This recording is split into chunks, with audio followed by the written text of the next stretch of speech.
Mata upu e lima. Ua whaalia le malaia o Yerusalema i le whaataoto le laulu. O oe fo'i le atali o le tangata. Ia e avane ma o se polo ma ai. Ia e avane ma o se tafia le sala ave. Ma tafia i lo ulu malau ava. Ia avane fo'i ma o se fua whaatautau e fua ai. Ma e vai ai. O lona tolu o vaenga. E te sunua i le afi le ai. Pe a atoa so e vangai ai. E te ave fo'i le tasi o na vaenga. Ma tipi soloina i le polo. O le isi o na tolu o vaenga. E te whata ape ina i le matangi. O te toa e fo'i le pelu. E muli atu i ai. E te au mai ai fo'i ni nei la ulu i titi. Ma e fusi ai i loupito ofu. E te toe au mai ai fo'i nisi. Ma lafo i le afi. Ma e susunu ina i le afi.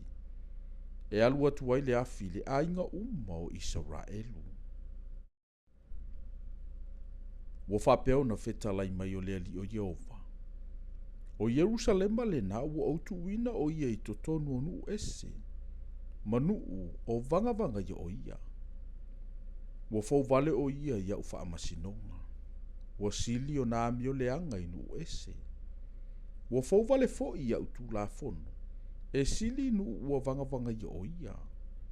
Ua ua lantou ino ia ufa amasinonga. Ma lantou le sava vali ia utu la fono.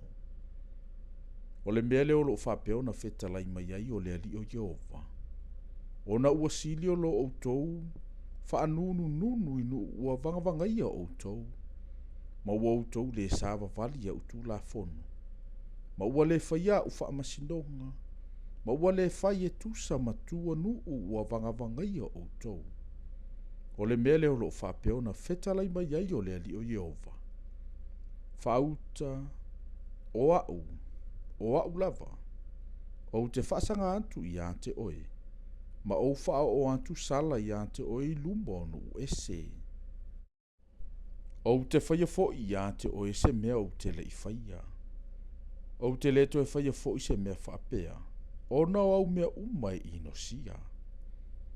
O le mea le aina ai e ta mao lanto watali i to tonu i ante oe. E aina fo i ante li o lato ta maa. O te whao ina fo i sala i ante oe. O te whata ape ina fo i matamatangi uma e o totoe uma o i ate oe. O le mea leo lo whetalai mai e lea li o Jehova.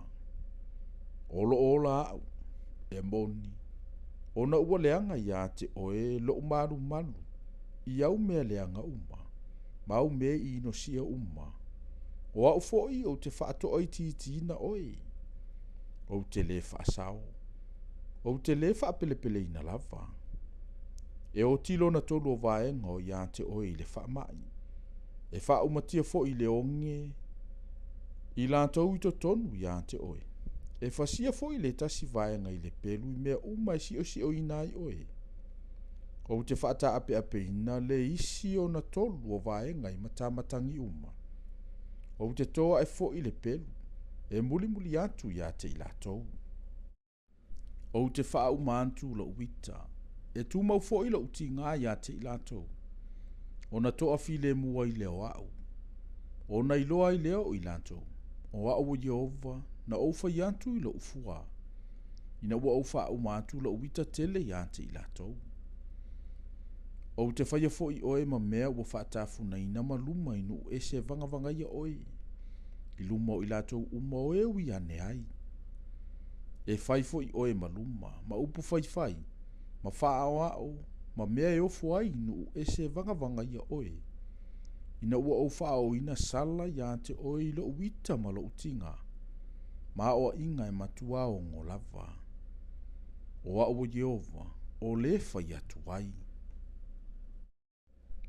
Pe a ufana atu i ate i latou i a ufana whana.